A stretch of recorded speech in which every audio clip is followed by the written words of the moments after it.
Alright guys, we got a video here from Analog Den, and gamers are sick of paying for broken promises. So let's have a look at this. Prices skyrocket and services become an absolute requirement for us to play our games. I can't help but feel uninterested in the very hobby that I've spent decades pouring my heart into. I'll tell you something right now, Mario Kart World put an overemphasis on the new open world mode, right, when they were promoting that for the Nintendo Switch console. So gamers thought they were going to get, at least in my case, I thought I was going to get sort of like a Need for Speed experience with Mario Kart, if that makes sense. And it turned out the open world ended up being nothing but a glorified gimmick. And so I kind of lost a bit of confidence in Nintendo myself personally after that, just using a personal example. There's many others you could use, and these big AAA games trying to get so much money out of you, it's just very overwhelming, especially when you're busy. And so now these days, you've got independent games on platforms like Steam, where I can get something like No, I'm Not Human, and enjoy a whole experience for a whole evening for just a couple dollars laying in my bed on my Steam Deck. So that's kind of where I am right now. Next, the question, what am I supposed to do? I'm not going to give up on my hobby. Heck no. I'm not going to just all of a sudden be like, nope, that's it, I'm done, because that's just not possible, especially as someone who grew up with a Game Boy in my hand. Well, I recently had embarked on a journey. That journey was to experience old games that I hadn't played before, and the big part of that was because of these really cool books right here. In fact, this book, the unofficial Pixel book by Bitmap Books, there are pages, and this is just one of the many books I have of these types of pictures. This is from Final Fantasy V. I didn't play Final Fantasy V growing up because I lived in America. I played Final Fantasy X. That was actually my first ever Final Fantasy from start to finish. Yeah, I skipped a lot. Now, you know what? I don't think all JRPGs have aged well, but one thing I have to say about old games like Final Fantasy V is if you play something like that, you get an absolutely epic experience all in one package. You don't have to like pay for half a game and then pay for more of the game later on, right? These retro 16-bit titles all come complete. I don't have a problem with DLC. I just have a problem with getting half a game and then paying for a half a game later, you know what I mean? So, I mean, if you're given a whole game and then you're rewarded with DLC where you can get a big chunk of content afterwards, I'll give you an example of a game that does it right. Look at Resident Evil 4 Remake and how cheap and how much full of value Separate Ways was as that DLC. I don't want to diverge too much, but I'm just saying I can understand why he's going back into his old library, because he knows he's going to go and get a whole experience without having to worry about all the extra fluff. The more and more I thought about this, the more I was asking questions like, how is this happening? We have more access to more games more than ever before, and people are gravitating towards things like this, playing games like this. And look at all the retro handhelds that are all over social media, Amazon, things like that, where you can get like thousands of games on one little Game Boy looking thing. I mean, that is everywhere right now. Combination is quite literally the least effective, least user-friendly, least comfortable way to play this game, Link's Awakening. There's a much better version that you can play on the Nintendo Switch too, but somehow this is still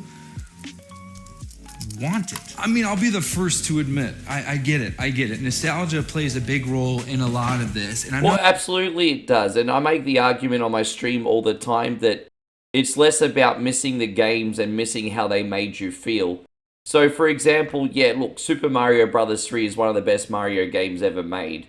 But it's more about thinking back to like the early 1990s when you're at sleepovers on the weekend, staying up all night, playing with your friends, eating pizza, KFC, that innocence and not having any responsibilities. It's more that kind of feeling that people long for more than the game. Like, obviously the game is great too, but people want that feeling, which it's hard. Like, when you think especially the standard of living these days and how tough times are right now, it's like you're yearning for that feeling and that innocence and that lack of responsibility that you just wish you could get back, but unfortunately you can't.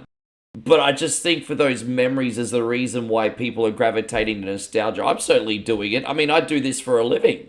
I'm not going to sit here and deny that, but something is happening in the gaming space where people are willing to spend money to get this thing going again. Now, I have the ability to play not only Majora's Mask, but with the original controller on a Nintendo Switch 2 plugged into my TV, and it's far more user-friendly than this. Heck, when I first got this, I'm still waiting for it to show up in the mail. I still can't even play this game. I don't have the expansion pack. I have to give Nintendo Switch some credit. Usually Nintendo 64 stuff doesn't have a great track record, I guess you could say, with reproduction, emulation, things like that.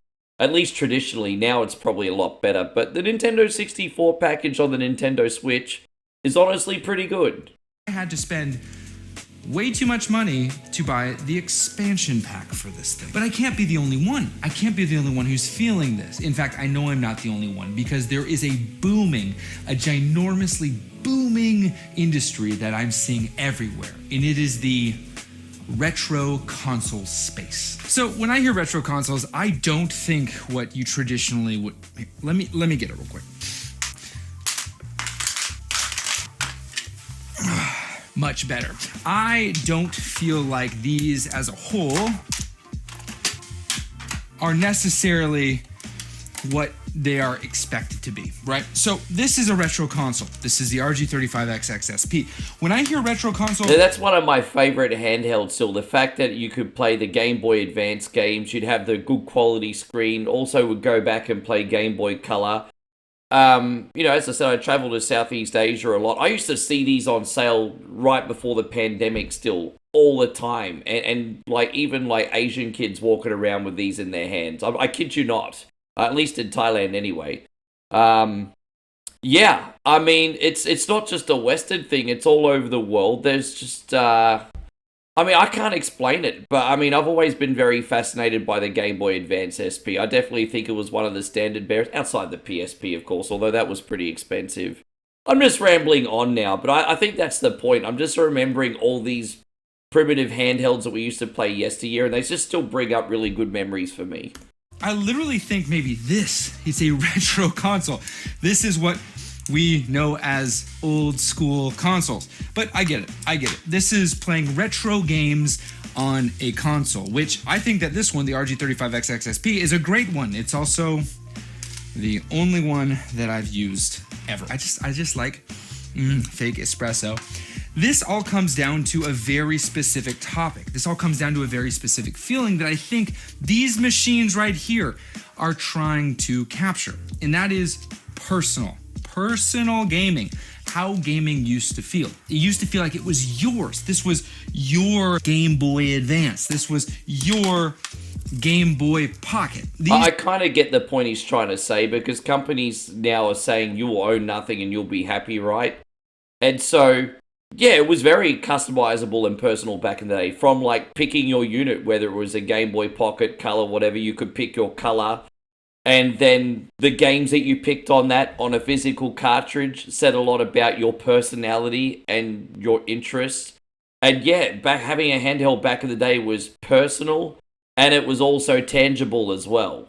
These things were yours. They were a part of your person. It's why I find myself drawn and compelled to play games on something like a Nintendo Switch or wonderful, beautiful Steam Deck. Now, I'll be the first to admit, I actually think the platform is relatively meaningless. I don't think that the Steam Deck, Nintendo Switch 2, or even the N64 is the actual bringer of fun and joy. I think rather, and a dabble, do ya? It is the experience that these devices can bring you in tandem with an era of gaming that, again, had this personal feel, Well, again, I think he's onto something. I still have a great time with my Steam Deck, but the most fun I have on it is when I have an experience. And you don't have to spend a lot for that. As I said, a game I used as an example before, it's a really hot game right now. No, I'm Not Human.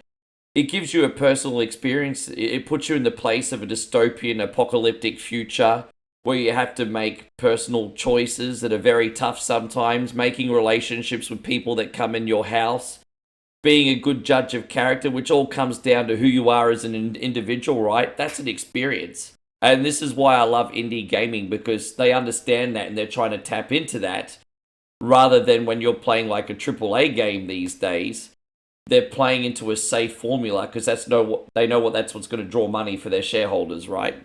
personal touch. You didn't feel like you were being marketed to, although the N64 did some great things with marketing. It was more you were a part of something. You were a part of an experience. Yeah, well, the Nintendo 64 was kind of like a movement because it was going from like the 16-bit era to the 3D era. And so you had systems like PC, PlayStation, Sega Saturn, Nintendo 64. They were all trying to take the 3D charge, right? That no longer is the case. Back in the day, you were part of a team. You were part of Team Xbox, Team Sony, Team whatever.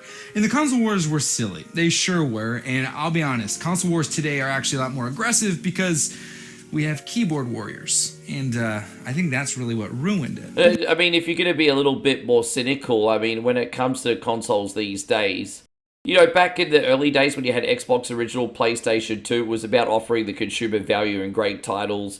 First-party releases, things like that. Now it seems like with the console wars, whether it's Microsoft, PlayStation, Sony, whatever, it's about who can, like, manipulate or gaslight their, I guess, clients the best.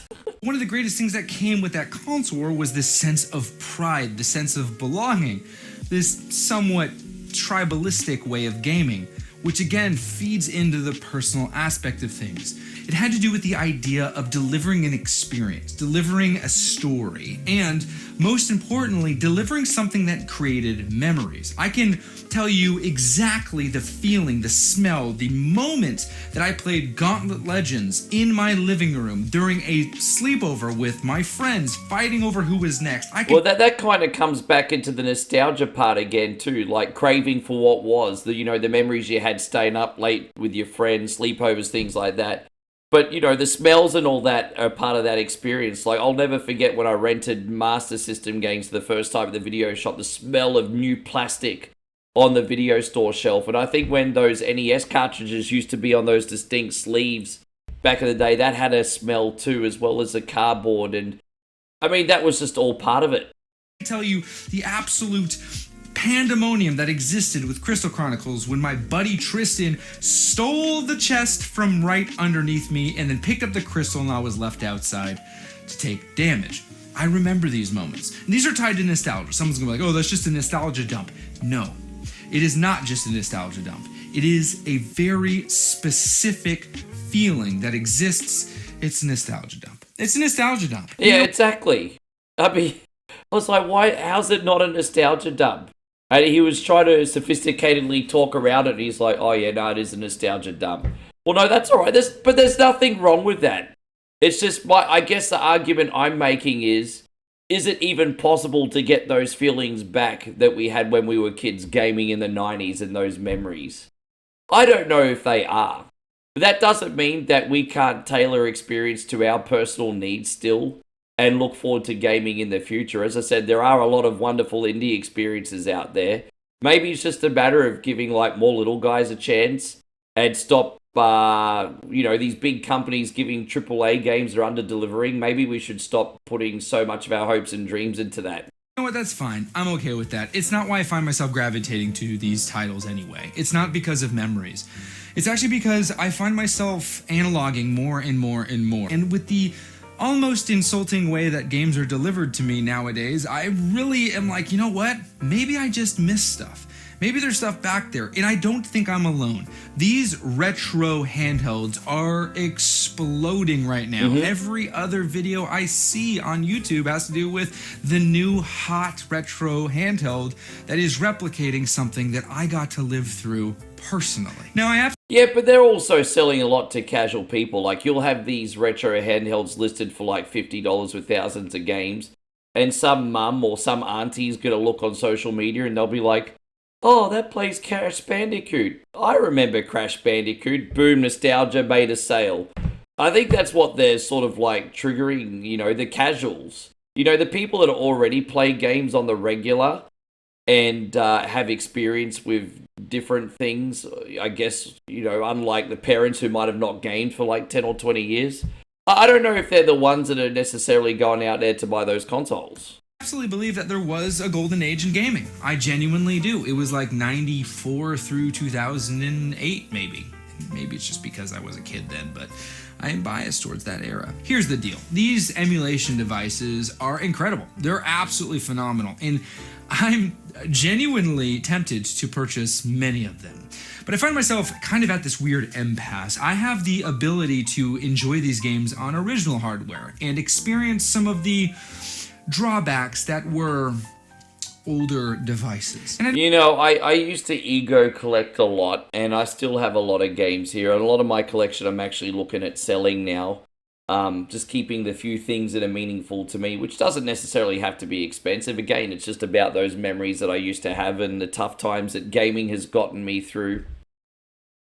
With that being said, I just don't think it's incredibly practical to just buy original hardware anymore because, people are doing it tough.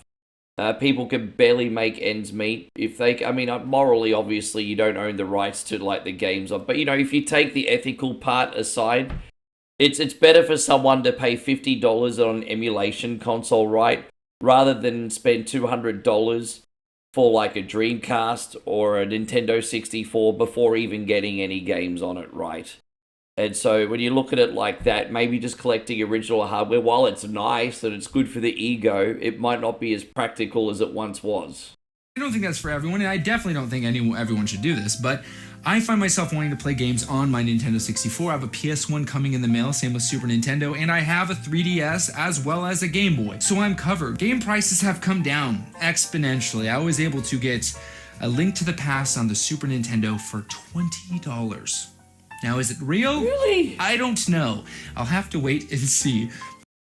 Link to the Past for $20. When you think about the really heavily sought out games, and I used to flip games, buy and sell them for different consoles, Super Nintendo included, I don't know what universe a Mario, a Zelda, a Turtles, or a Mega Man game would only be available for $20. So I have a funny feeling he probably got a lovely bootleg version. I hope that is not the case. But going back and playing some of these games is unplugged. It is completely detached from those distractions. No internet connection, no update, nothing. The game is finished.